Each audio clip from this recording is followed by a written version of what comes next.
Magandang buhay, tara samahan niyo ako na mag-harvest nitong isa sa itinuturing na 10 na herbal medicine dito sa Pilipinas. Di ko sila itinanim pero ang bilis-bilis lang nila nga padamihin.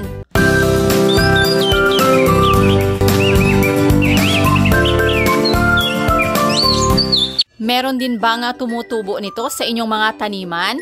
Ito ay tinatawag na ulasimang bato pero mas kilala sa tawag na pansit-pansitan. Ang English name pala nito ay Peperomia pellucida.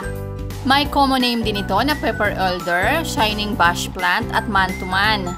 Ito ay maliit na halaman na tumutubo lamang ng 1 to 1.5 talampakan ang taas. Meron itong kulay berde at hugis puso na mga dahon. Halos lahat nga ng mga paso ko na tinamnan ay merong tumubong pansit-pansitan.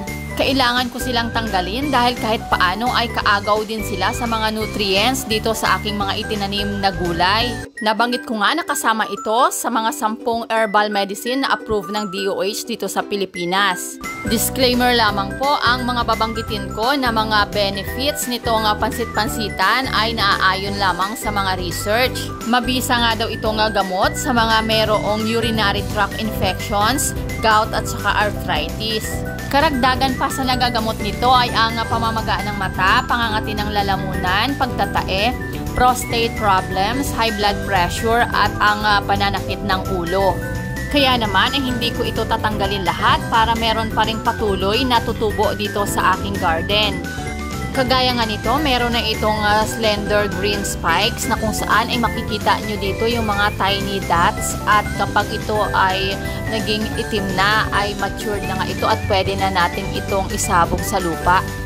Ito na nga lahat ng nakuha ko at napuno ko nga itong malaking Tupperware. Tinanggalan ko ito ng ugat at ng malinis na din. Pagkatapos ay hinugasan ko ito ng 3 beses at para masigurado ko nga ang kalinisan nito ay ibinabad ko ito sa asin. Susubukan ko nga magpakulo nito ngayon at nang matikman kung ano ang lasa. Kumuha nga lang ako ng 1 tasang dami nitong pansit-pansitan at nilagyan ko ng 2 tasa ng tubig. Pinakuluan ko ito ng 5 hanggang 10 minuto. At ang masasabi ko ay wala naman itong kakaibang lasa at kayang-kayang inumin kahit sino man. Paalala lamang po, mahalaga pa rin ang pagpapakonsulta sa doktor bago nyo itong gawing alternatibong gamot para sa inyong mga karamdaman. Sinubukan nga naming magkapatid na uminom nitong tsaa at effective naman siya sa paggamot ng simpleng sakit ng ulo. Yun lamang po, maraming salamat sa inyong patuloy na panonood at pakiclick ang like and subscribe button para updated kayo sa akin pang mga susunod na videos. Keep safe and God bless!